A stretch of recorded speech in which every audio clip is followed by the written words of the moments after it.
Fantastic. Well, end of term. Thank you all for coming here at the end of term. I know there are doubtless other things which you could be doing, so it means a lot that you're here tonight. We are just about to do a little bit of unnecessary sort of ceremonial. So we're going to be passing on. I'm going to be passing on to the next team, or the Michaelmas team, which is sitting here, is going to be passing on to the Lent team. And it's a time-honored tradition, but we'll try and do it pretty briskly so we can get on with the debate in hand. So we'll go one at a time, and the first person who'll be handing over is Abdullah Shah from King's. It is going to be handing over as ENTS officer to Sam Longton.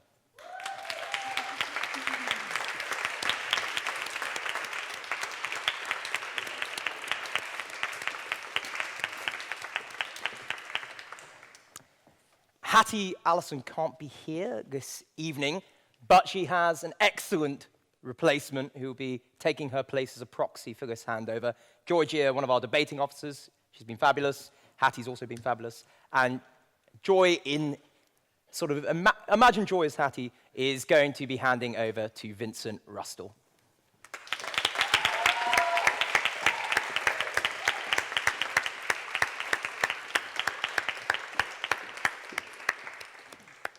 Now it comes to the two final people, the Speaker's officer and the Executive officer. Both of these guys have put their absolute heart and soul into this term.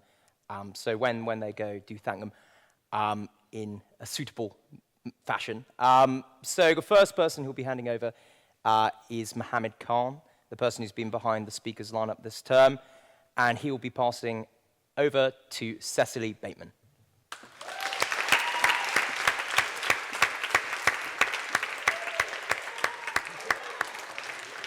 Oh.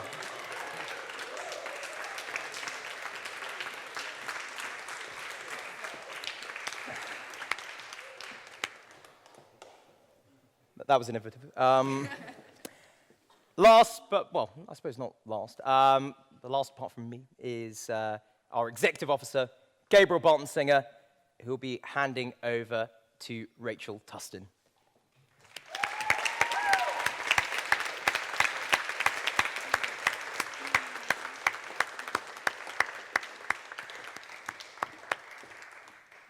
And just to give me a few precious seconds more in the chair, I'd just like to thank the entirety of the committee. Some of the officers I failed to thank during dinner, so our women's officer, Julia, who I can see is here now, Haneen, our diversity officer, Yusuf, who's not here, but Shara, who's our access officer. They've all been fabulous, and it's been a joy to work with them. But I can't drag this out much longer, so I will be transferring over as president to Will Smart.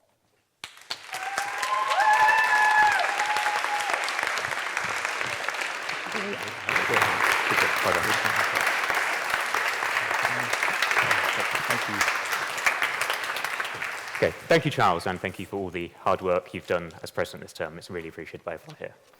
Okay, so we'll move on with the debate now. We've kept you waiting long enough, but since this debate is open to everyone, I will just quickly explain how it works in case you've never been here before. So there will be 6 main speakers this evening. Each will speak for about 10 minutes in length. We'll start off with the proposition, then move to the opposition, back to the proposition, and so on. After the second speaker and the fourth speaker, there will be an opportunity for you as the audience to get involved and make any points you want to make from the floor. And during the debate as well, if any speaker says anything that you object to, you can get up, say, on that point, pointed information, and you can challenge them, and we do encourage all the speakers to please do accept those points if possible. Okay, on with the main debate then. Our first speaker on the proposition this evening was meant to be Sir Graham Brady, MP, chairman of the 1922 committee, but he's had to pull out for unknown reasons at the last minute.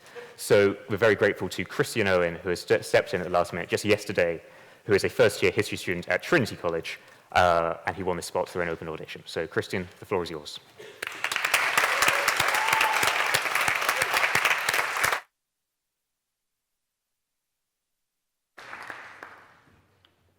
I'm speaking to you today on a topic that's very close to my heart. My family came from working-class backgrounds in the suburbs of Manchester. My father's family worked in cotton mills for generations. My mum was a first-generation Indian immigrant to Britain. Because of the hard work they put in, I know I will never have to go through anything like the economic hardship in my own life that they at some points did, and I am incredibly grateful for that. Both of my parents went to the grammar school system, and they were the first people in their whole families ever to go to university. Would this have been possible without grammar schools? Possibly, but it would also have been a whole lot harder. The old 11+ system was not perfect. I'm not going to pretend it is to you today. The kids of rich families were more likely to pass it because their parents hired private tutors to get them through. It was a flawed system, but at least it gave people an opportunity. Nowadays, in some of the most deprived areas in our country, that opportunity has been snatched away. Now, there is no chance for academic children from working-class backgrounds to go anywhere except local comprehensive schools. And that is okay. It's okay if these schools are working well. But so many of them, we have to face facts, so many of them in this country are not. Huge numbers of comprehensive schools in this country are disorderly, they're chaotic, they're plagued by bad behavior in lessons. And worse, trying to force this one-size-fits-all education system on everyone means that these schools please no one. Even the man who invented the very idea of comprehensive schools, Graham Savage, actually admitted that his plan had a serious chance of holding back bright children. Academic children thrive when they are in an academic environment with people who have similar interests to them and can encourage them to get involved in academic studying. This does not benefit rich families who can hire private tutors for their kids anyway. It benefits the disadvantaged in society and those who cannot afford this. And I can statistically prove the benefits that the grammar school system did have for many disadvantaged working-class people in our country. When we still had a national grammar school system, 64% of grammar school pupils across Britain came from the working classes. And a lot of these schools absolutely wiped the floor with expensive private schools like Eton and Harrow. Their products stormed into Oxbridge in unprecedented numbers without any need for any sorts of quotas or concessions. In 1959, almost half of grammar school pupils in Britain were the children of manual labourers. In Yorkshire, that figure was over 60%. Now, I'm going to do something here, and I'm going to anticipate what I think some of the opposition arguments will be. Because I think the opposition are going to try and tell you today that the tiny rump of grammar schools that do survive in our country are sort of nests of entrenched middle-class privilege. Now, I agree with you on that. I really do agree. But that is because politicians on both sides of the political spectrum, both Labour and Tory, have spent the late 1960s and the early 1970s essentially bulldozing hundreds of perfectly good grammar schools in poorer areas. So this means that today, almost all the surviving grammar schools are in better-off districts, and because of that, they are essentially besieged by well-off long-distance commuters. Now, what's more important for British society, for most British people today, who have no access to grammar schools at all, are these hundreds of elite comprehensive schools. And I put comprehensive schools in air quotes because they are comprehensive only in name. They are closed to the poor. They are just as socially selective as the few dozen surviving grammar schools that still exist. They are protected from any chance of ordinary working-class people getting into them by expensive catchment areas. House prices in the areas of these elite comprehensive schools are so overpriced as to price out anyone from the working class for having a realistic chance of going to these schools. In this way, the current system is not meritocratic. It is enforcing this sort of social seclusion and segregation. Now, the retort from opponents of grammar schools might be that we need grammar school education for everyone. You could argue that the grammar school debate detracts from the real problem, which is how to improve standards for everyone, not just the academic few. Now, I think you're right in one sense on this. The long-term aspiration should be to give everyone the sort of education that they might get in a grammar school, the sort of standard of education they might enjoy there. But if we care about the short term too, And this means genuinely caring about a whole new generation growing up right now in our country who are having to go to underperforming comprehensive schools. We should be using grammar schools, a tried and tested method, as part of the solution. Because grammar schools are, generally speaking, very good at providing education. It's just that in the modern world, they provide education to too narrow a social class. But before they were banned, this was not true. Let me repeat it again. 64% of grammar school pupils in the old system were working class. Grammar schools in their current form, yes, they are not working to solve social mobility. But back when there was a grammar school in every town, when any child who passed the 11 plus could go to a grammar school, they were working for thousands of disadvantaged children across Britain every year. And the surviving grammar schools are still working well. Between 2014 and 2015, the percentage of grammar school pupils achieving A star to C at A level was 96.7%. The average across comprehensives was 56%. Here's the amazing thing to me. The average across all independent schools was 58%. Grammar schools are not just outperforming other state schools, they're outperforming independent schools too. These are not engines of social privilege that are working just the same way as selective independent schools, selecting people on class, not ability. They genuinely are selecting on ability, and that is borne out by the better results they are getting.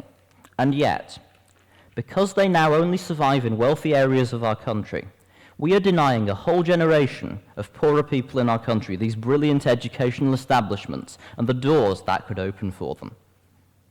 If you want one more bit of evidence, look at Northern Ireland, the only one of Britain's 4 nations to have kept almost all of its grammar schools. Northern Ireland consistently outperforms England and Wales in GCSE and A-level results. And most significantly of all, the attainment gap is biggest for the poorest students. Now, this isn't to say that we should adopt the old system wholesale, because I admit it was flawed in a number of ways. There were several manners in which it was flawed and wrong, and I'm going to go into detail into some of these now. We can do more to make the 11 plus examination, if you like, tutor-proof, and to broaden its range to lessen the potential impact of socioeconomic difference. There should also be more scope for children to move between different types of schools later on in life, so recognizing that some people develop academically after the age of 11, that they should be able to move between academic grammar schools and more vocational schools. This would be a progressive move. It was, as my colleagues are going to tell you later, something that certain grammar schools already tried to do, but it is a system that, if it were rolled out nationally, would definitely help. There should also be some sort, in my view, of allowance made in 11 plus marks for those from disadvantaged backgrounds. And existing grammars, far from acting as engines of privilege, are actually taking the lead in this. 3/4 of surviving grammar schools today prioritize pupils from disadvantaged backgrounds. And the final thing I'm going to say is that we need to ensure that these new schools are funded fairly and appropriately. So this was a problem with the old system. The secondary modern schools, which are where people went when they didn't pass their 11 plus, to do more vocational courses as well as some academic courses as well. These were often seen by the government unfairly as sort of scrap heaps. Many of them, although not all, were neglected by the government and they were not performing well. And this is wrong, this is immoral, this is unfair. Academic selection should be about providing the right education to all children, not about giving up on those who are less academic. So we should always support the idea that children deserve the same funding for their education, because those who take the vocational path in our society are just as valuable to the workings of Britain as those who take the academic path. But the way to solve this problem was not to abandon the grammar schools, because they were the one bit of the old system that was factually working, and it was working brilliantly for hundreds of working class kids every single year. Bringing back grammar schools is not a hard right or regressive position. Even Tony Blair, who, even if you may dislike him, he's clearly a man on the political centre, he admitted that the way grammar schools were abandoned was tantamount to academic vandalism. In this country, we have prohibited, in law, the establishment of high-performing schools in which bright pupils, especially bright working-class pupils, used to thrive. Whatever the problems the old system had, this simply cannot be the way forward. Thank you. Thank you, Christian. Thank you. Thank you, Christian, for that speech. And now to open the case for the opposition, we have Charles Connor, who is this term's outgoing president. He matriculated at King's College in 2015 reading history, and he's now taking an MPhil in American history. He has previously served at the union both as Speaker's Officer and Executive Officer. So Charles, the floor is yours.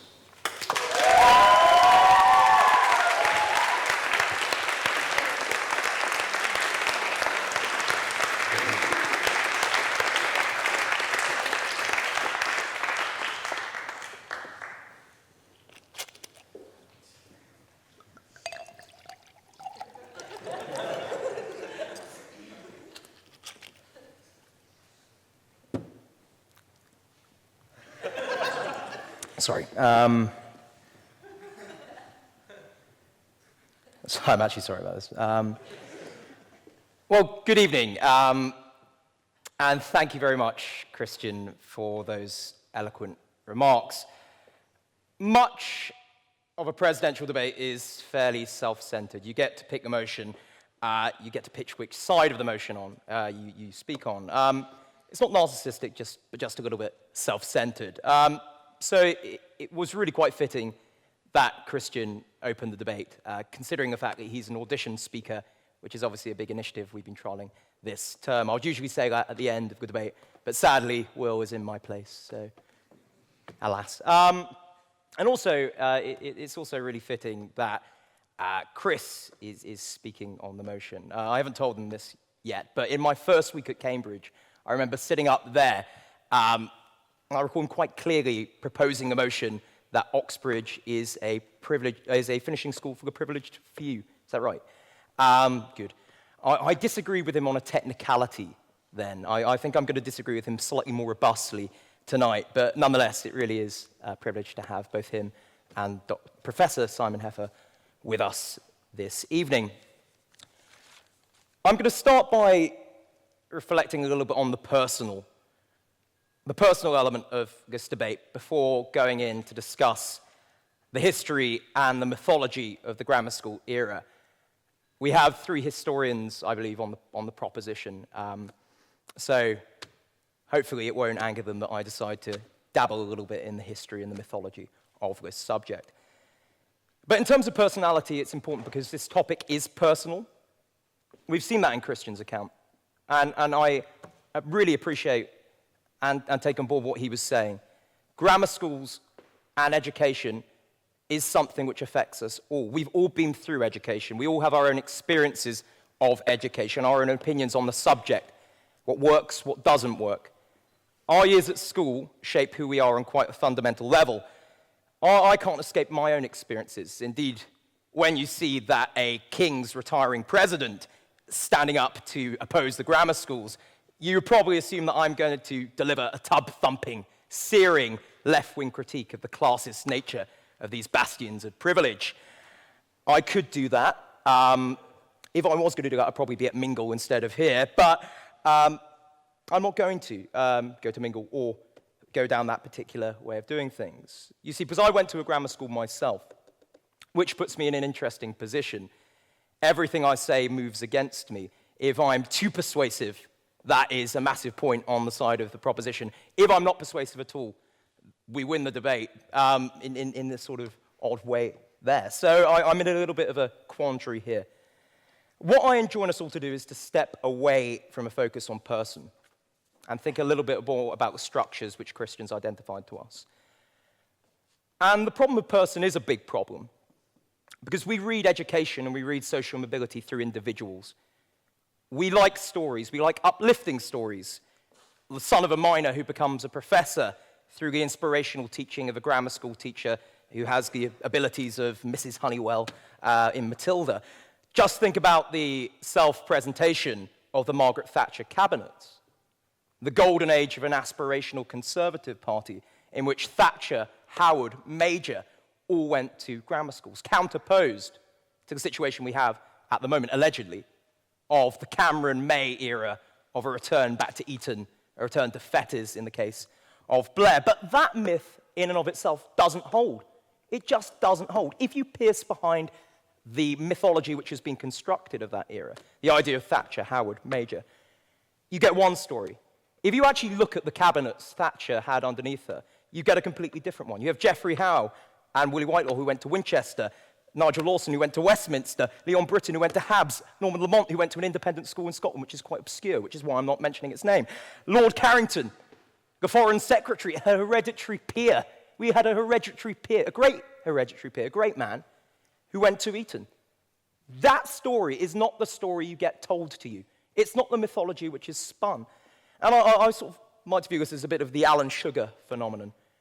We celebrate and emphasize individuals like Lord Sugar because they are exceptions. The Barrow boy turned millionaire. We don't remember the Barrow boys who went on to poverty, to drink, to drugs. We don't remember the grammar school pupils who fell by the wayside. 64% maybe went to grammar school, but you only have to look at the statistics when it came to entry into higher education to see that what happened afterwards was something quite shocking. 45% of grammar school pupils who were in the uppermost social class went on to higher education. So let me rephrase the fact. 45% of everyone in the top social classes in the 50s went on to higher education. 2% of people in the lowest social class, that's the 7-class model, went on to higher education. We don't remember those grammar school pupils who fell by the wayside. We certainly don't remember the public school boys in Thatcher's cabinet. We don't remember secondary moderns. The first historical monograph published on the history of the secondary moderns is going to be released next year. If you think about how much writing's been devoted to the grammar schools and how little has been devoted to the secondary moderns, even though they were 80% of the system, you start to get a sense of what I'm talking about. No, sorry, I've got time. So I'm going to focus a little bit more on myths, and Christian's remarks, though lucid, orbited around 2 key myths, which I really want to dispel for you this evening. First of all, the myth of social mobility. And secondly, the myth, and we heard it, that politicians on both the right and the left, across the board, acted without any say from the people to get rid of these institutions which were doing so well. The first, grammar schools promote social mobility. That is not true. That is not true. 50% of the working classes in the periods in the 50s and the 60s were socially mobile. Only 20% went to grammar schools. What is social mobility? We hear the words bandied around a lot. Very simply, you're socially mobile if you were born in one class and end up in a different one. Class in this sense is best defined by occupation. It's an ungainly metric, but it'll have to do. There were grammar schools in the post-war period. I'm not going to deny that. The post-war was a remarkable era of social mobility. That does not mean that grammar schools caused social mobility. Not at all. Social mobility in the post-war was a product of a seismic shift in occupational structure. Throughout the industrialized world, irrespective of your educational system, individuals born to miners and factory workers were becoming clerks, office workers, etc. That is social mobility. It's got nothing to do with the education system. 8% of pupils in Gravesend in the 50s went to grammar schools. 64% in Merionethshire went to grammar schools. 91% of kids in London were educated multilaterally by Graham Savage. Not by him personally, but that was his initiative. Nobody in Crawley went to a grammar school. Nobody in Kirkby. Nobody in East Kilbride. I don't think you could possibly say that there was no social mobility in Kirkby, Crawley, East Kilbride, or London. That would be patently untrue. And for those of us who are historians, Peter Mandler, the professor of cultural history here, puts it very elegantly. The golden age of social mobility was a once-off. We sadly can't go there again. It was a post-war shift in industrial structure. It wasn't, and this is sad because it strikes against everything we hold dear, the idea that if we take actions, we can do things. Alas, the story might be a little bit more pessimistic than we're often told. In terms of the myth of choice, we've heard a great deal about choice, about the fact that left and right-wing politicians from the center came out and imposed an ideological system on the rest of the country, right? That this is a centralized decision made by politicians striking and snapping at the heels of social mobility across the country. We heard about Blair and academic vandalism. That symbol itself, the idea of being a vandal, captures that quite perfectly. You've got somebody in Westminster who's going and I don't know, scratching their key along the car of the social mobility mobile. And this sort of touches on this great myth of the tragedy of the grammar schools, right? So the idea that socialists in Westminster, Anthony Crossland, Baroness Williams perhaps, stepped in and got rid of them. And I suppose that's best summarized in Anthony Crossland's pledge. I'm not going to swear in front of my parents, but he said in 1966, let's get rid of every last effing grammar school. That was in 1966. Let's look at the facts. The 1950s saw a pivot away from grammar schools across the country. It was one of the most democratic, bottom-up processes in British educational history. It was not imposed. It was something that was generated firmly from the bottom up. Parents chose, and they chose against grammar schools. They chose against a system that seemed to confine and consign 80% of the population to the scrap heap at the age of 11. On that point? Yeah. That was a flaw with the specific implementation of the grammar school system in the post-war period, i.e. the fact that secondary modern schools were inadequately funded and essentially neglected by the government. It's not an argument against academic selection per se, surely. No, I get that, but the glaring hole in your argument is just summarized by that. You've been arguing vehemently for the grammar schools and why grammar schools are great. I've heard absolutely nothing about why secondary moderns are great. Yeah. You've told me a wonderful story about these things which do amazing things, and they do. They're amazing. I loved my school. But people moved against it because they were patently undemocratic. They were consigning 80% of the population, and those 80% aren't thought about and they aren't remembered. In terms of the history, which I'm saying, under the Conservatives in 1963, 3 years before Crossland, 90 out of the 163 local education authorities in the country were working on comprehensivization plans. In 1958, in Newport, Conservative resistance to comprehensive movements from the bottom up saw the party lose 4 city councillors. It was the most dramatic council meeting in Newport's history. 9,000 parents attended a program of open meetings in Bradford in the late 1950s, in which they voted almost unanimously to move away from a grammar school system. From the Vale of Glamorgan to Glasgow, the public in the 60s pushed against grammar schools. It wasn't an imposition. It was a democratic choice made by parents who were thinking about their kids in an age in which the narrative was. Sorry, Richard. I would love to take your point, but I'm running a little bit out of time. So in terms of disconstructing or moving away from those myths, I know my account's been quite negative so far. It's been attacking the history of this, but I think it's an important starting point. Can I be a little bit more prescriptive? Can I offer an alternative which isn't so doom-laden? First of all, I think even if there weren't these myths, in reality, it strikes me as a little uncreative. I know we've heard prospects for changing the system, right? But the fact that we should go back and dig up something from 1945 to develop a program of 21st century education strikes me as a little bit odd, especially given the fact that in 1945, when was secondary education in the UK first made compulsory? It was in 1890, right? 1902. Well, it proves the point even closer. So the grammar school system was implemented the equivalent of a third of the way through secondary education's development in the UK, which I don't know, if you want to pivot back to a system, no, I'm fine, thank you. We've heard about secondary moderns. We haven't talked about technical education, and technical education is really, really, really important here. It's a really important part of the system. And I'm sure we'll also hear about cultures of snobbery, which have diminished its role in contemporary educational policy. And I take that on board absolutely. But there's nothing more snobby than splintering the system in half, putting all the kids who are good with their hands in one building, all the bright kids in another space. How on earth is that going to create a culture of equal value? We know from the past that such divisions just don't work when you have academic people making funding decisions. 15% of kids under the Butler model were supposed to be educated in technical schools. They ultimately provided 3% of education. There was just no funding for it. The other 85 who didn't go, 85% again got shafted off to secondary moderns, the schools which aren't really featuring in this story. One of the things I've learned most from my time here at Cambridge is the power of diversity. Diversity of opinion, diversity of background. The most affirming element of being president has been working with a remarkable group of different people to create something special. And I know that's going to carry on with Will in the chair.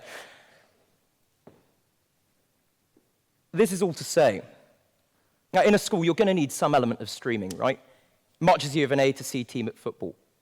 That's fine. It's good to stream. What we don't need is a system of education developed halfway through, a third of the way through the history of comprehensive education in the UK. We don't need something which divides and parcels up our kids into different social enclaves, because the majority get left behind. Let's have a diverse classroom with different perspectives brought in. Let's have form times, assemblies, and so on, where kids who are brilliant musicians, brilliant actors, brilliant with their hands, mix with kids who love geography, who love the classics, whatever. And let's not look back to the Butler Act. I'm not even sure that Butler, who's up on that wall there, frowning, he's probably frowning for a reason, would approve of that. Let's look forward, not back. Let's drive forward. Let's think about inclusion. Let's think about systems which think about everyone, not just the 15, 20% who have a wonderful time at grammar schools. And that's my lot.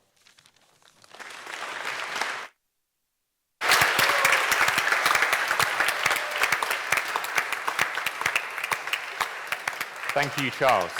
Thank you. Okay, we now move on to a round of floor speeches. So these are speeches of about a minute in length. If you are picked, please do state your name and college for the record. So does anybody want to make a point in proposition of the motion? Would anybody like to bring back the grammar schools? One over there, yes. Yep.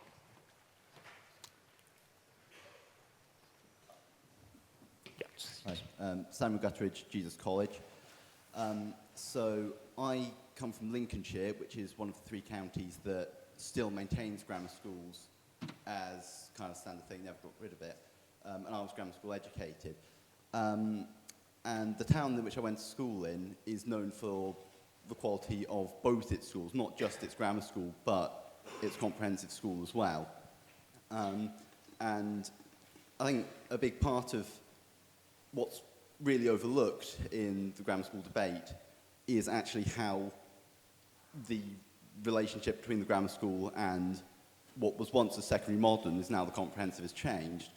A big part of the reason why the secondary modern was so hated and why it's such a buzzword in this debate is because of the funding model that applied back then, in which it was purely done just on raw academic results, whereas nowadays the funding is done more fairly due to on progress, which more fairly applies to these schools.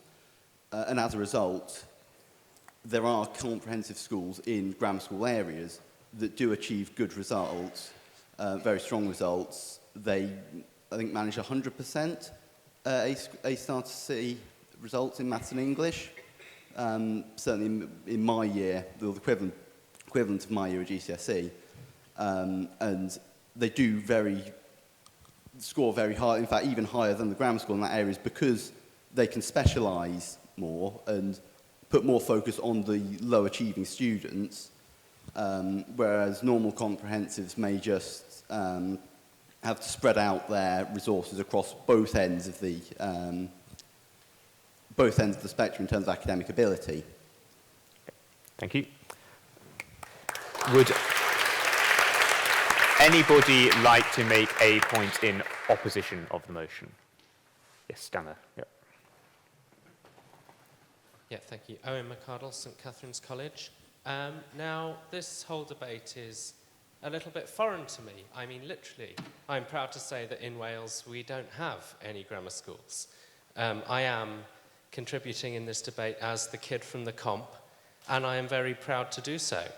I love my 7 years in my state comp, and I think it's something that everyone should do, because every high school should bring its community together. It should be the heart, the beating heart, and the soul of its community. It is not just somewhere that you go from 9 till 3 to learn some stuff. it is the hub of everything going on, or should be the hub of everything going on in your area. Now tell me, how can any high school be the beating hub of its community when 80%, maybe 90%, some of the grammar schools, lots of the grammar schools are single sex, another issue. How can a school be the beating heart of its community when 80% of the kids in this community cannot go through the gates? Tell me.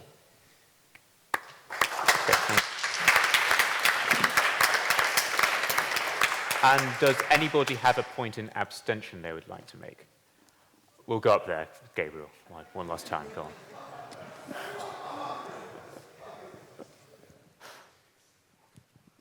I probably speak for the last time on a motion in the Union. I'm Trinity College Gabriel Barton Singer of no committee position whatsoever. I have no ideological bent on this question. I was at a comprehensive for 5 years and at a grammar school for 2, and in many ways they were as good as each other. The point I would make is that the debate we're having today on the grammar schools, we're not debating selection in education. We're debating a certain form of selection used in education decades ago.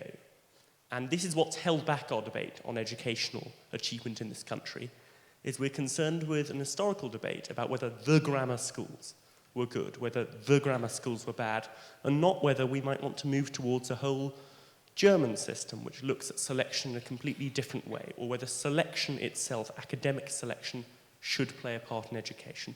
Obviously, the 11 plus was monstrous. Obviously, the 11 plus was classist.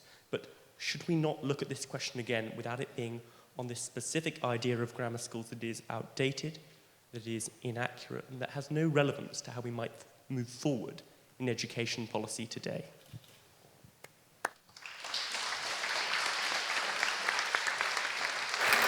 Thank you, Gabriel. And now we go back to the main debate. So our second speaker on proposition is Professor Simon Heffer, who is a formerly wrote for the Daily Mail. He has written histories and biographies of notable British figures, including Enoch Powell. He was the editor of Right Minds, an online paper attached to the Mail. Professor Simon Heffer, the floor is yours.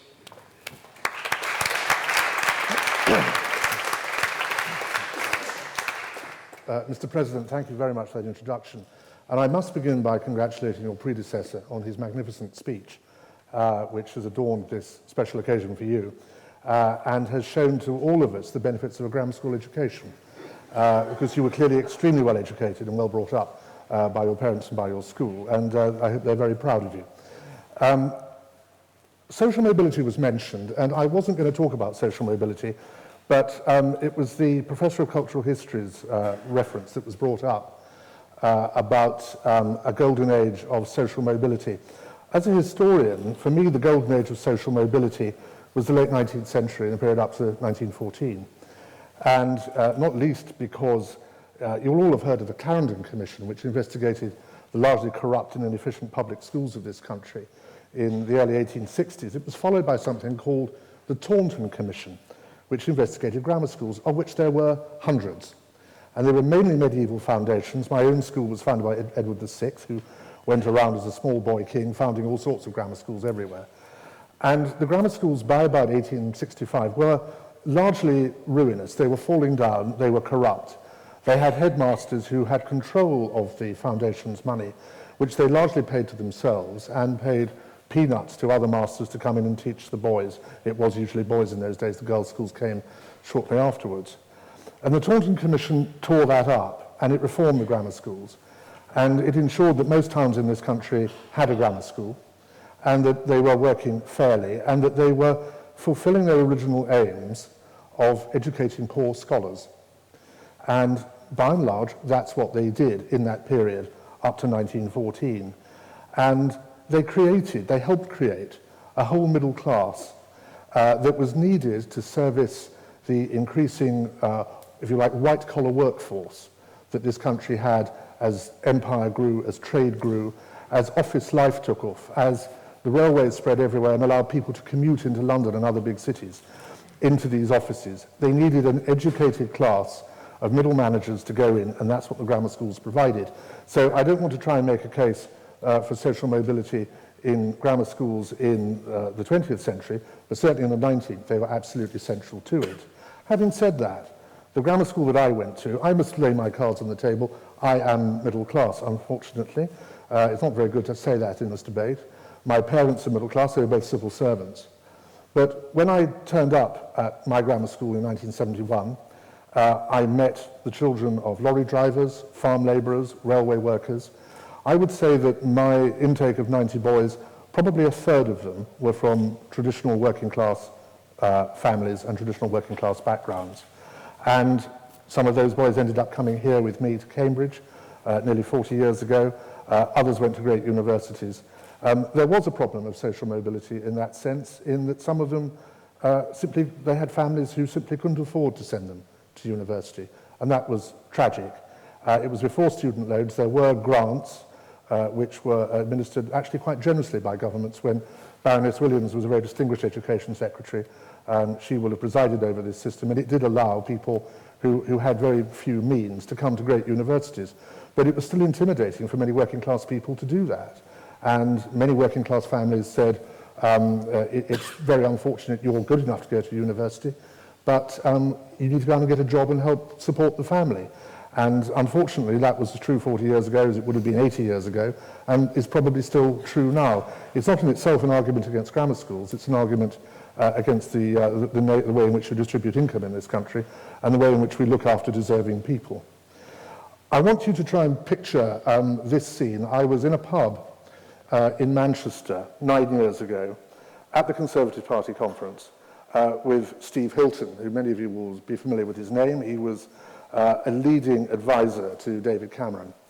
And he was very cross with me because I'd written something in the Daily Telegraph in favour of grammar schools and criticising the Cameron shadow administration for setting its face against creating any more of them. And he said to me, you have to realise that there are two big problems with grammar schools. The first is, and these points have been made in this debate, and I don't disagree with them, that they tend to be in very affluent areas, and well-to-do people, if they don't live in those areas, can afford to move into them and buy a nice house and send their children to the school. They can also pay for tutors to make sure that they get in, or indeed for the many private prep schools that exist simply to get their children into grammar schools. That was the first problem. The second problem, he said, was that people are written off at the age of 11. Well, on the first point, I said to him, if you've got a problem with catchment areas, make everywhere a catchment area.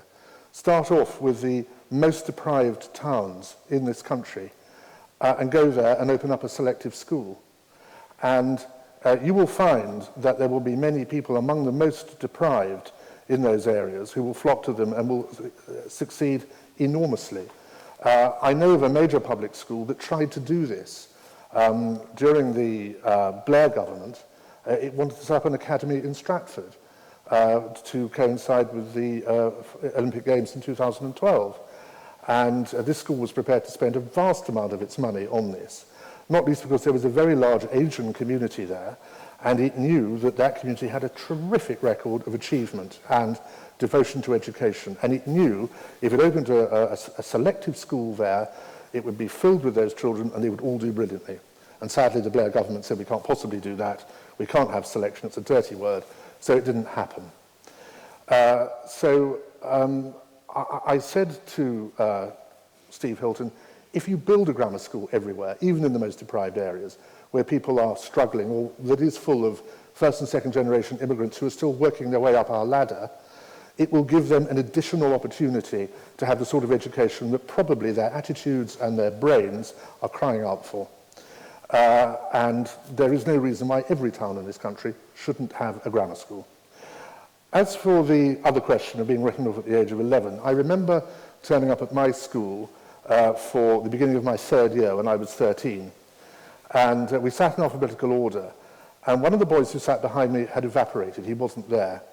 And in those days, people didn't tend to move house very much like they do today. If a family settled somewhere, it tended to stay there. And this boy had just gone. And I remember his father was a bank manager. He wasn't a working class boy, he was a middle class boy. And I thought his father must have got a posting somewhere. Not at all. The boy had done very badly in his exams, in both the winter term and in the summer term, and he'd been asked to leave. That was the polite term they used for throwing him out. And I think 6 or 7 boys of the 90 of us who'd started 2 years earlier were asked to leave because we weren't up to it. And 6 or 7 boys were brought in from comprehensive schools in the town.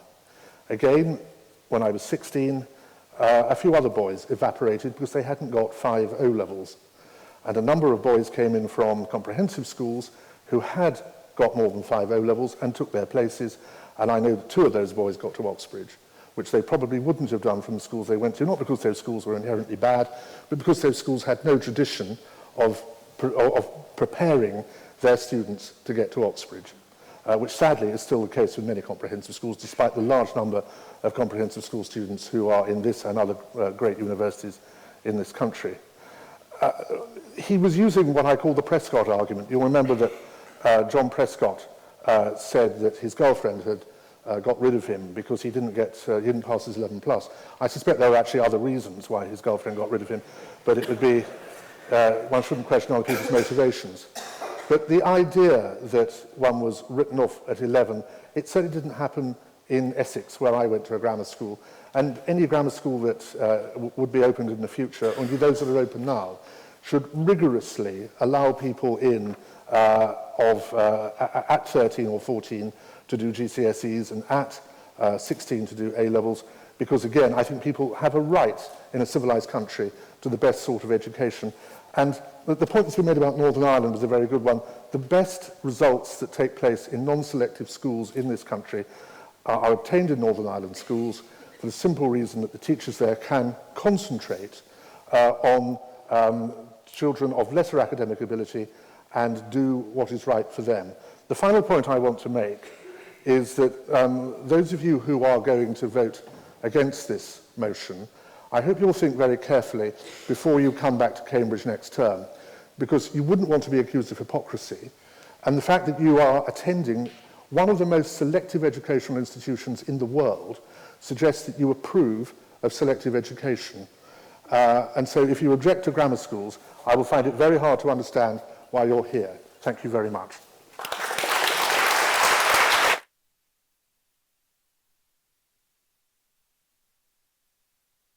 Thank you, Simon. Thank you. So our second speaker on the opposition now is the Right Honourable Baroness Williams of Crosby, Companion of Honour. So Shirley Williams was a Labour Education Secretary before famously breaking away from the party in the 1980s. She helped lead the SDP, became a professor at Harvard, and subsequently leader of the Liberal Democrats in the House of Lords. As Education Secretary, she oversaw a major programme of comprehensivization, if that's the way to say it. Shirley Williams, the floor is yours.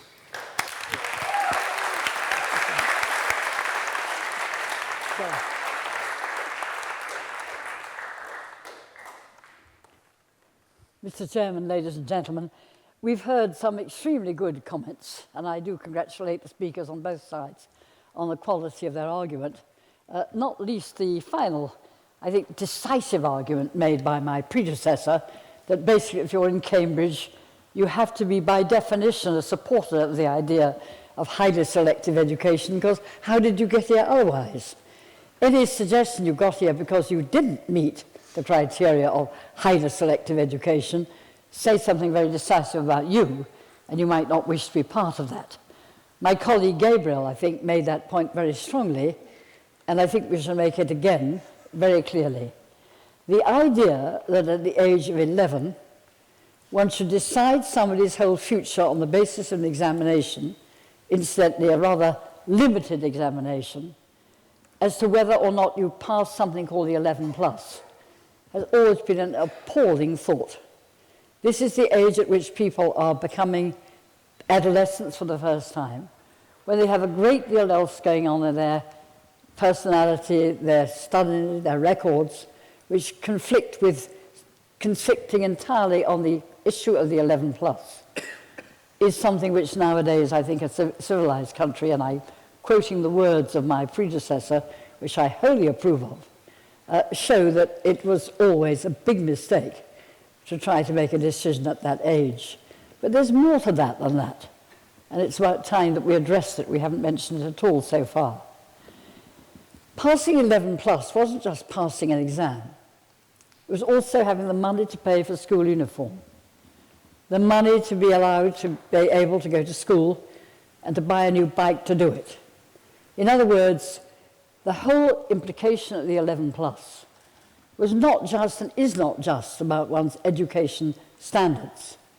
It's about the background, economic and educational from which you come, and it is above all a huge strengthening of the, I think, single most damaging factor about British education and its standards, which is something known as class. Very hard to climb out of that. Very hard to set a whole set of new standards, because the standards are built in for you, and they then become decisive in terms of your own education. On that point? No, I'm not reeling yet. It's a bit too early. If you come in later, I might be kind enough to do so. Let me just take it a bit wider. One of the factors that have not been mentioned in this debate at all is one of the things that drove those of us committed to the comprehensive system into maintaining it and extending it to finally include the great majority of young people, both male and female, in the United Kingdom. What was it?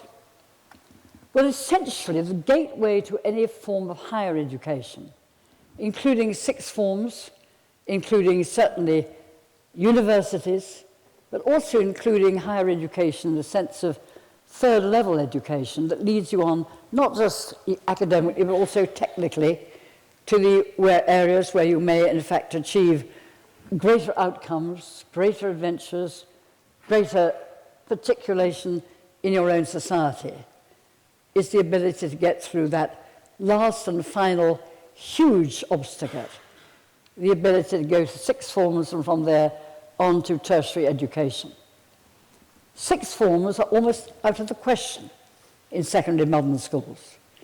I would challenge this audience to see whether any of them can name people who go to university from sixth forms that were in fact part of the tertiary system of secondary education known as secondary modern schools. One of the speakers said in this preliminary discussion we're having that one of the things about secondary modern schools that very few had sixth forms. Let's put it higher, almost none had. They didn't have the teachers with the qualifications to actually handle sixth forms. They didn't have the ability to give a big enough numbers, to have a wide range of choice between science, history, education, the arts, because essentially they were seen, and I think my colleague said it very well from the other side, they were essentially seen as a tertiary and lower level of achievement in the academic world. Why? Because some people develop at a later age. They may discover intellectual excitement when they're 14 or 15 and not just 11 or 12. But already a great deal of their opportunity to achieve that, to become all they might be, had been sold out by the fact that they'd passed, or not passed in this case, the 11 plus examination. So there were two things. Not just the 11 plus examination, which is cruel, and I know many working class families who were desperate because their children were seen by the locality, the neighbourhood, etc. And don't forget, I've been a member of Parliament for 30 years. When I say I've seen it because people come to me as MP and say, why didn't Jane or John or George get through the 11 plus? He now has no clear future. He doesn't know what he wants to be. He doesn't know what he wants to do. I think he's a very clever boy, stroke girl, and often he was. But they came because the system simply operated against them in a way that was savage, and I think in many cases very unsympathetic and unfeeling. But let me take on a couple of other things as well. It's not only the boys and girls who went to the secondary modern school who felt that they'd been sold short. To put it bluntly, it was the teachers as well. If you're a teacher in a secondary modern school and not in a grammar school, you were already in a lower grade of the profession. And that affected the profession very much. When I was Education Secretary, one of the things I created was something called the Teachers' Awards. What were they?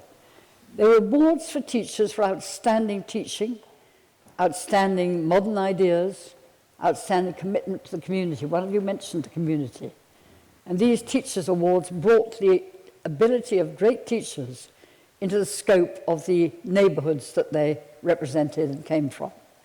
And in doing so said, teaching is a desperately important profession. It may not be teaching in Cambridge or in Oxford or somewhere like that. It's the teaching that actually affects the whole future lives and potential of these young men and women who've had very little offered to them by the system because they haven't been able to get through the 11 plus. Let me just say two more things before I sit down. The first of these is mentioned by one or two of you, and it's one of the greatest single weaknesses of British education, and that is the lack of appreciation of technological ability and technological gifts. Thank you very much. Our colleague from the other side, who spoke very well, made this point, and I think you uniquely did so. We started, when I was Education Secretary, something called, you may have heard of them, something called the technological schools. They've always been in the third, fourth, fifth rate. They belong to the people who couldn't get through the 11 plus, who can't read Milton or Shakespeare, or don't choose to. In other words, who are reduced to being tradesmen. Britain's great weakness is that it doesn't understand the extraordinary value and importance of tradesmen, of people with professions that lie in the crafts and the trades, and not just in the academic world. And until we learn that, we will never be serious competition to other countries in Europe and other countries in the world. I won't try to go into that. It's not fair. It's not what the debate's all about. But what the debate is all about is the sifting out of every single decade of one's life from the education system and from the technological system, those who don't quite meet the requirements laid down by the examining schools, the examining bodies, all the rest of it, and who are therefore lost and treated as being second-rate citizens. I am fed up with second-rate citizens. I'm deeply proud of having been the authors of a big increase in the comprehensive schools, and incidentally, let me say, in case anybody calls me a hypocrite, that both my grandsons went to comprehensive schools and only comprehensive schools, not public, not private, but comprehensive. And I'm deeply proud of that for two reasons. The first I've already expressed, the breadth of the capacity of sixth forms to deal with the greater needs of these young men and women. I've seen that, yes. And the second and last one I want to mention, and mention as strongly as I possibly can to you, that one of the absolutely crucial aspects of getting rid of the 11 plus and all that went with it was the recognition that for young men and women, and we've talked very little about young women who benefited hugely from comprehensive schools by being able to get, for the first time in their lives, to sixth forms. But having said that, one of the absolutely key factors is the recognition of the potential of young men and women, regardless of what their social background may be, of their capacity to be members of a secondary, and then ultimately a sixth form, which will enable their deepest perspectives and their deepest potential to be recognized, realized, and given the full opportunity to bless them to its maximum. Thank you for listening.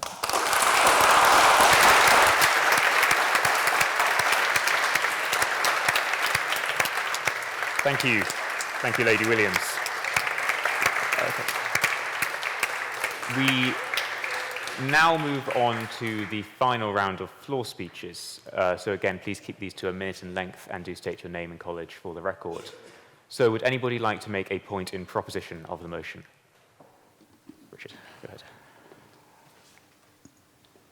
Richard Parkins, Trinity College. First of all, I'd like to say that I took a route through the education system that hasn't been mentioned so far. I went to an independent school, but my fees were paid by the state. This particular route was abolished by Harold Wilson because it was deemed to be inegalitarian. It got me into one of the most inegalitarian institutions in the world, Trinity College. However, I want to talk about something different. I want to talk about what we should consider education to be for. Because for me, the primary purpose of education is education.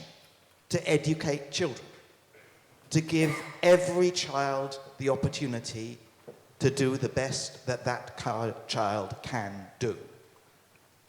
Social mobility may be a useful byproduct, but it should not be put up in competition with the essential function of doing the best for every child. And different children inevitably do need different kinds of education and different kinds of environment. And any system which forces every child to go to the same type of school cannot provide that, and therefore it must be wrong. And therefore I think you should vote for this motion, because we need as many different kinds of schools as we have different kinds of children. Thank you, Richard. Would anybody like to make a point in opposition to the motion? Yes, over there. Go back on that. Yeah, as well as Trinity College. I would like to start off just by clarifying that I as well have been to I as well did go to grammar school, and then possibly worse from some aspect, I went to a specialist school. The two recently opened specialist high schools. And from my perspective, the grammar school I went to, it may have been selective, but it wasn't necessarily better than any of the surrounding schools, and that's not the way I want to look at this. It's sorry. It's still, even though it might not have been better necessarily, there was still a certain stigma applied to students who went to the grammar school that I went to or the two others nearby. And I don't think that's a good thing, for one. And that stigma was a stigma that was started at a very young age. And I would like to respond to an earlier point that Christian made about this ability to move between schools. And I think that that is a very idealistic view. Sure, some people do it, and I would say that it's a very good thing for the few people who do, but it can also be very disruptive to move school after you have started at a particular school.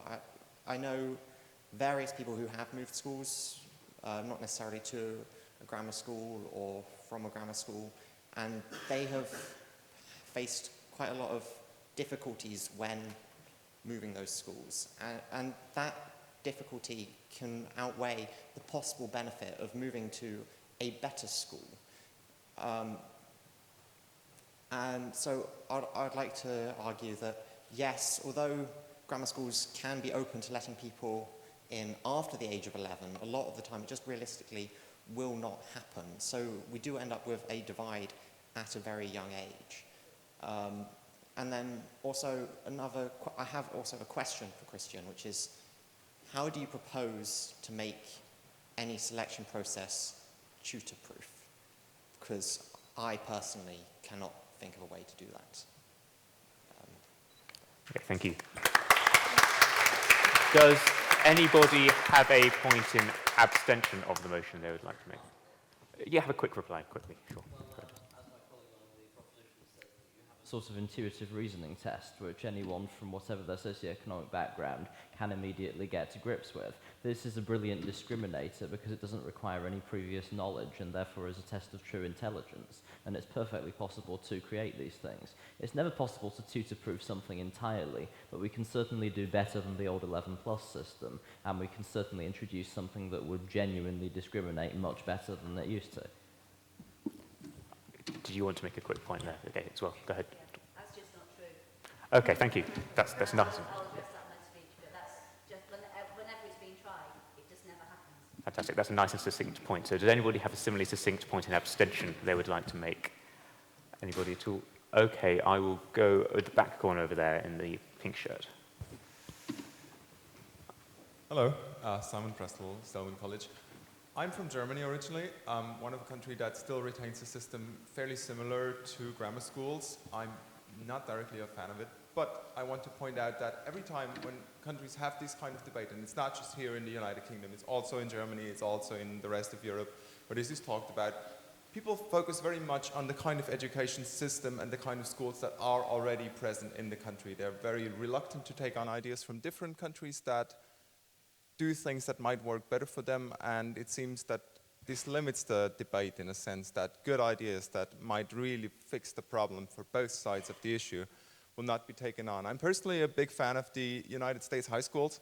This is one of the things where we can learn something from the States, where everybody essentially goes to the same school, but they have the choice to go to different classes depending on their level of ability and on their interest. And I personally find that brilliant because I haven't had the chance to do that. I was pretty much forced to take math all the time, and that was horrible. I'm still here, so it's kind of okay, but we should open our minds a bit to things that might work for everybody, depending on different abilities, different skills, and different talents. Thank you.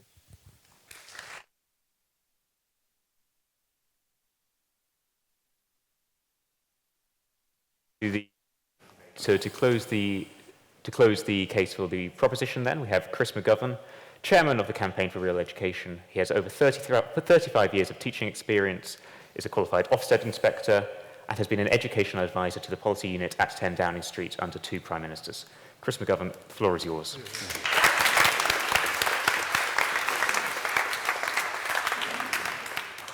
So my job is to give you the view from the scrap heap, which I hope you find interesting, because I'm from the scrap heap. We've referred to the scrap heap a lot tonight, the secondary modern school. I'm the boy who failed the 11 plus. So what happens? You come here and you address the you address the Cambridge Union. How can it be that? Secondary modern, you failed 11 plus and you favour grammar schools. Well, actually, I did eventually move on to grammar school at 13. So I've seen both sides of the system. And I say loudly, bring back the grammar schools. Bring back the grammar schools. Have you got that?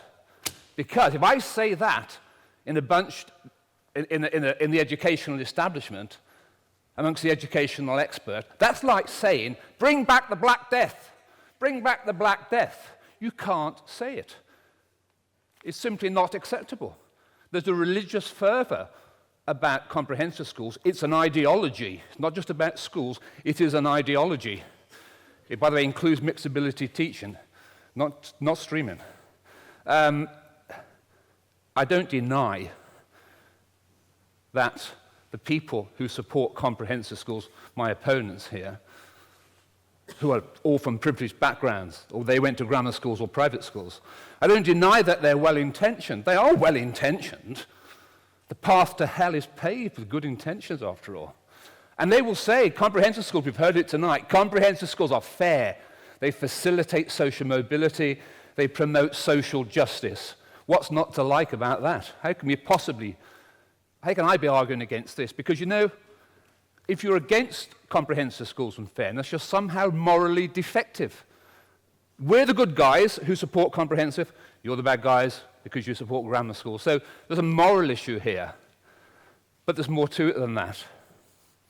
We need to look a little bit below the surface.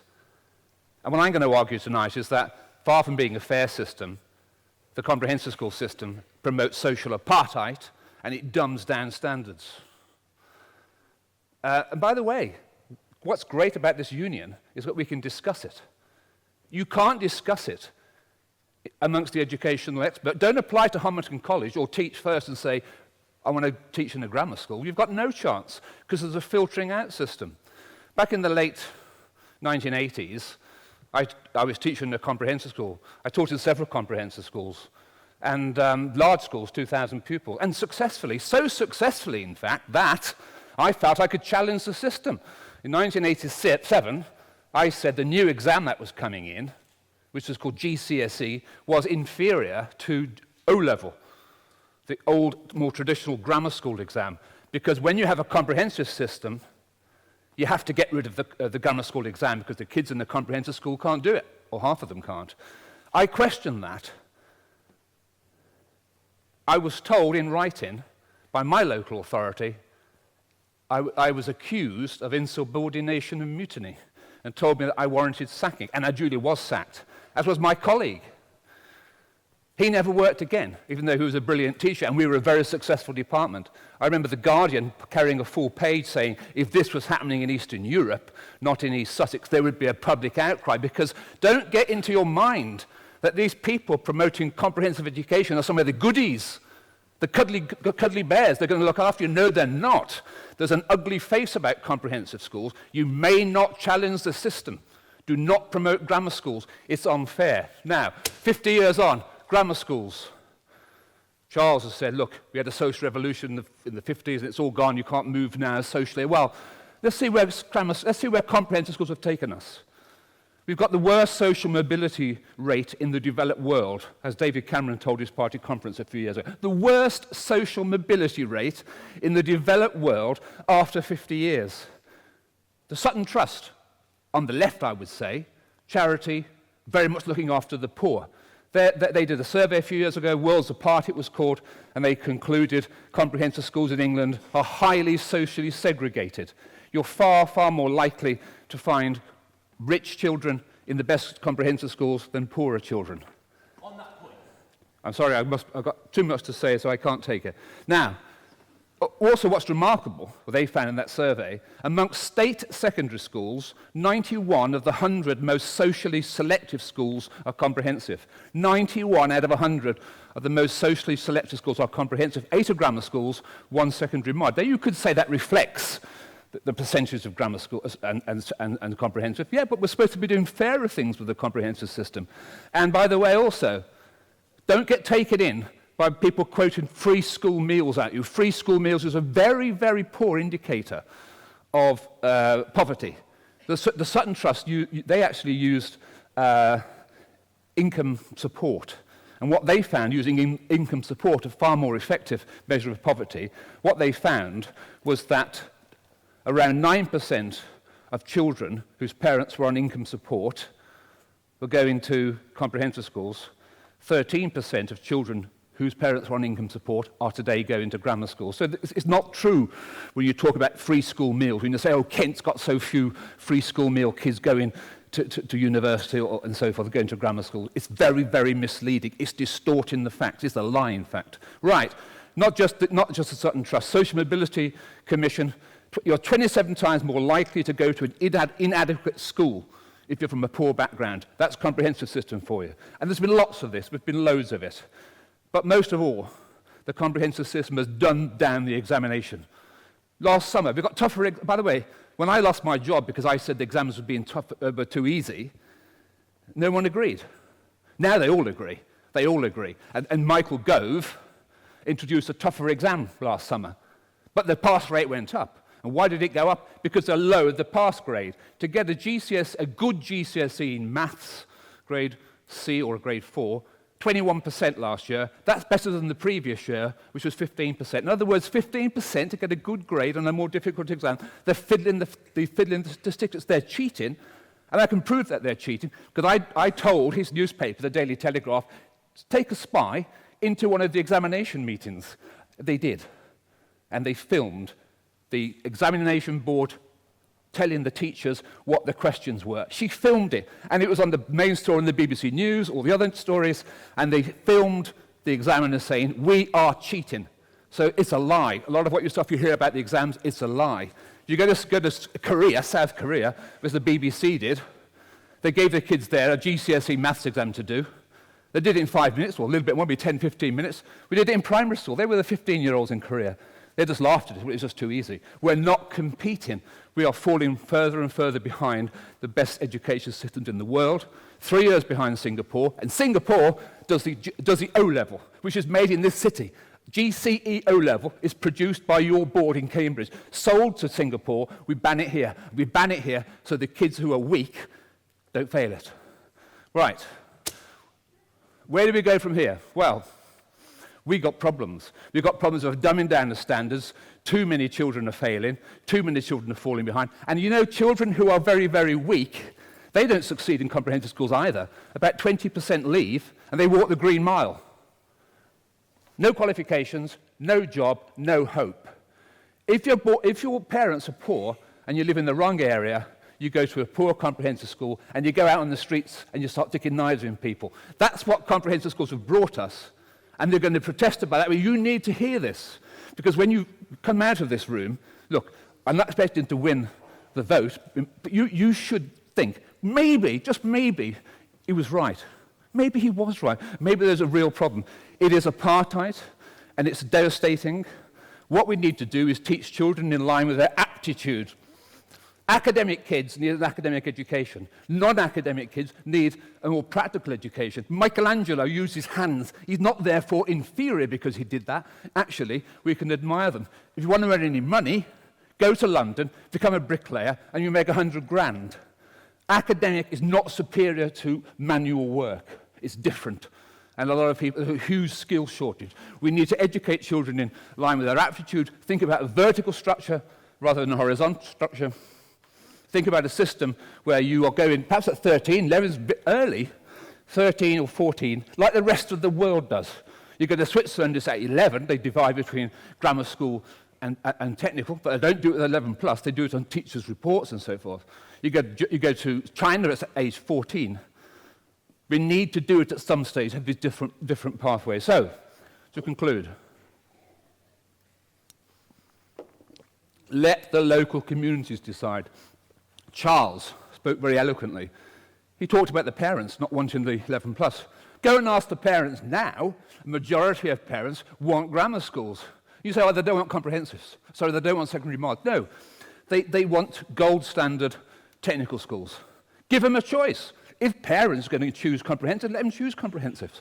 The survey after survey shows parents want more grammar schools. So, if you believe, they do, and there are opinion polls showing it. And if you don't believe me, ask the parents. See what they want.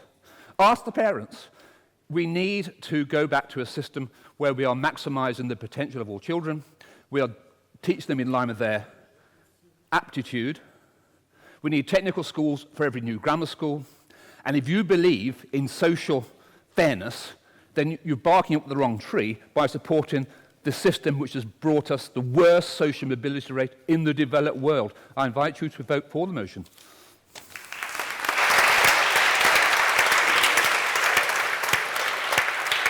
Thank you, Chris. Thank you. And now to bring the debate as a whole to a close, we have Dr. Mary Bousted. Dr. Mary Bousted was elected General Secretary of the ATL, a teaching union, in 2003. She served as the President of the Trade Union Congress, and she's a staunch opponent of grammar schools. Dr. Mary Bousted, the floor is yours. Thank you very much. So the notion is this House would bring back the grammar school, and the first thing is is it the abstention motion, or where you ask a question about the motion? What's it called? Yeah. Actually, the real abstention motion is they haven't gone away. There are 163 grammar schools still in operation in England. So if you like, we have a living example of grammar schools. Secondly, I just have to say to the previous speaker, I didn't find much of his speech relevant to the motion, but the idea that comprehensive schools are the authors of knife crime, I find quite appalling. It's just not true. It's just not true. Comprehensive schools, where I taught in for my teaching career, are schools where all children go to school, and where teachers work with all the children to meet their needs and abilities. And in the schools I worked in, were dedicated teachers, and in the second school, I worked in a school with an inclusion unit, which had children with learning disabilities and children with physical and motor disabilities, alongside children of all abilities. The ones who were very able did very well, and we did well by all the children in the school. And that school was a community. It was a community, it was a beating heart of the community. And I'll tell you something else. Schools are not just there to bring your academic potential forward. Schools are there to develop you as a person. Schools are where you learn about children with the same dispositions as yourself and with different dispositions. Now, my daughter's now 28, but when she was 10, we moved from York to Kingston, and Kingston has a grammar school system. It retains two grammar schools, Tiffin Girls and Tiffin Boys. And on her first day in her new school, she moved when she was 10, so she went into year 5 of her primary school, and we went round the back of the house to her new school, and I was quickly taken aside by two mothers. who quickly advised me to get in touch with the 2 private tutors who were the most successful to coaching pupils for the 11 plus. And even all those years ago, she's 27 now, my daughter, the cost was prohibitive. £20 a week for English and £20 a week for maths, way out of the league of many parents. We could afford it. Needless to say, we did not make that investment because we thought it was wrong. And the teachers in my daughter's school told me that it was not the most able children who passed the 11 plus, but those who had been coached to within an inch of their lives. Now, the proponents of the motion know that coaching is a fundamental problem for their argument for grammar schools. And they know it's against their argument that grammar schools promote a meritocracy, because actually what grammar schools promote is children who are coached and whose parents can afford the coaching to pass the 11 plus. So they get round this by envisaging a test which can't be coached for, which is to answer your point. And knowing full well that such a test does not exist, Buckingham County Council tried to create a test which can't be coached for and introduced it with great fanfare 4 years ago, and then found, and they got a research think tank in to look at the test, and they found that the new test was even more susceptible to coaching than the one it had replaced. And very recent research by Education Data Lab on the Kent 11 plus test has compared it to a loaded dice, loaded against those children whose parents cannot afford the coaching costs. Yeah.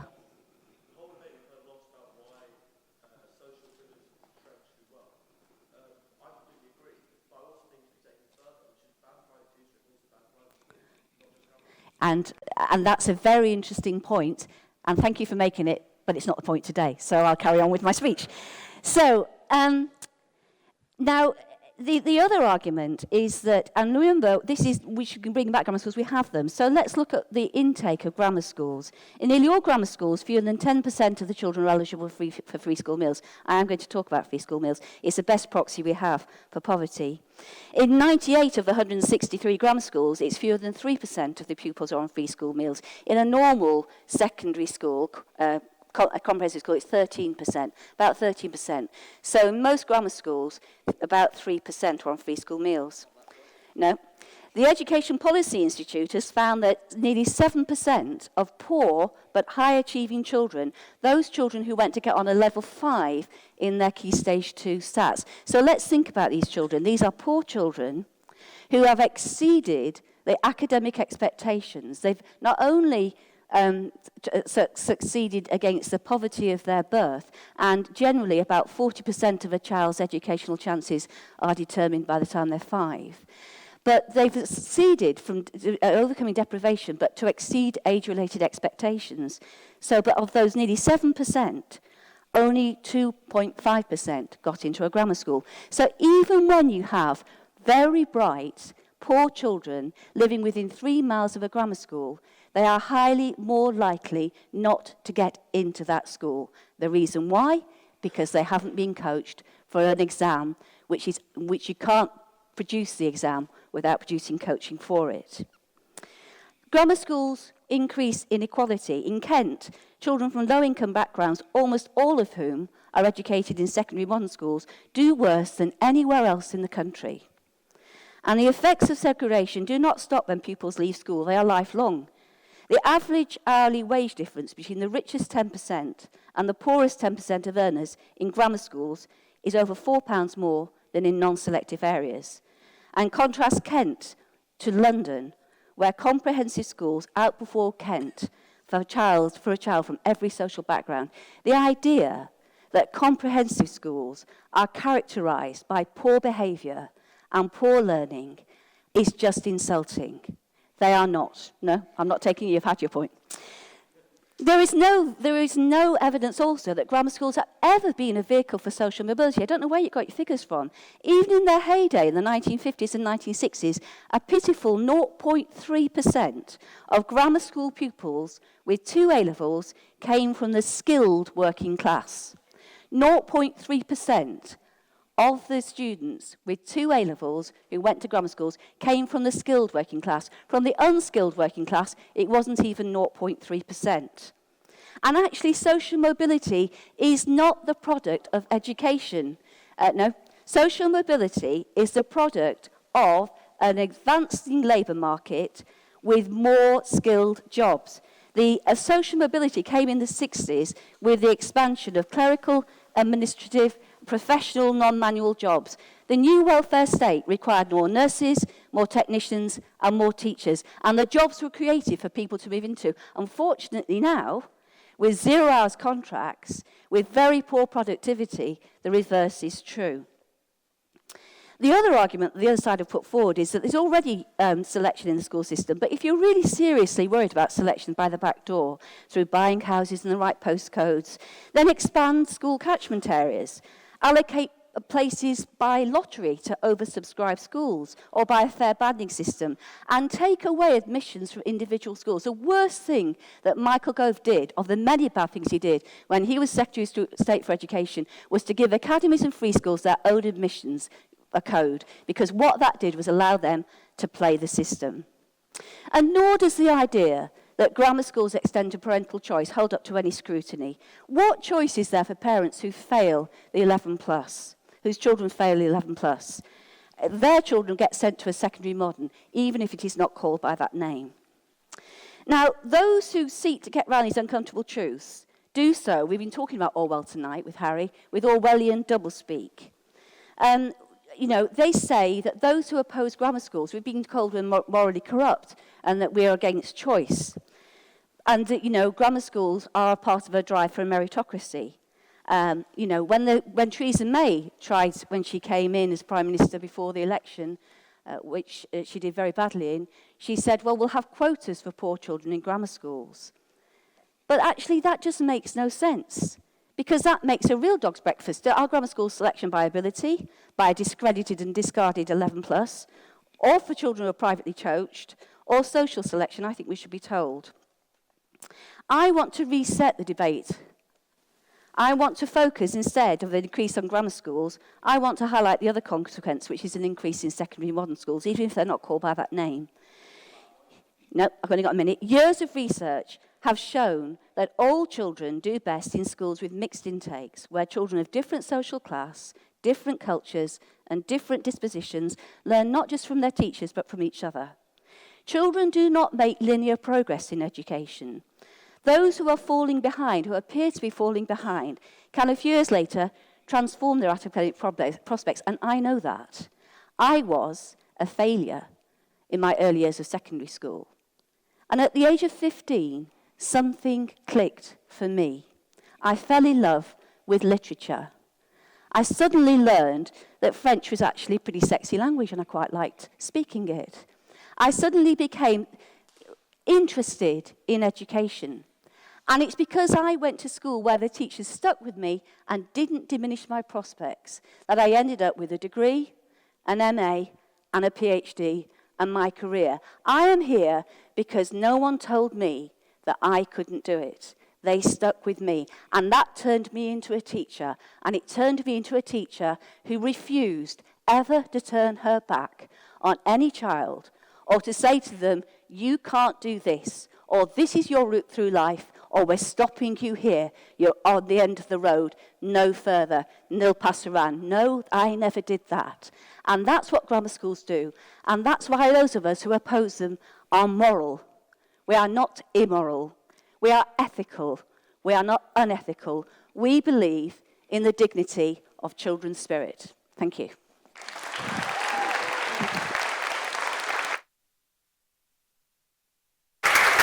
Thank you, Mary. Thank you, Mary, for bringing the debate to a close. And thank you to everybody who spoke in tonight's debate. If you are a member who spoke from the floor, please do join us in the drinks reception afterwards. Thank you also to all the stewards, head of events management, and audiovisual team who helped tonight to run so smoothly. Also got to say thank you to our sponsors for tonight's debate, who are My Tutor. They are based in the bar if you'd like to go and speak to them afterwards and earn £26 an hour tutoring. I've been told to say that. This is not the last event of term, I believe. Charles, there is Kate Gilmore speaking tomorrow still? Yes. Yes, so Kate, Deputy Commissioner, UN Commissioner for Human Rights, tomorrow at 7 o'clock, I think, as well.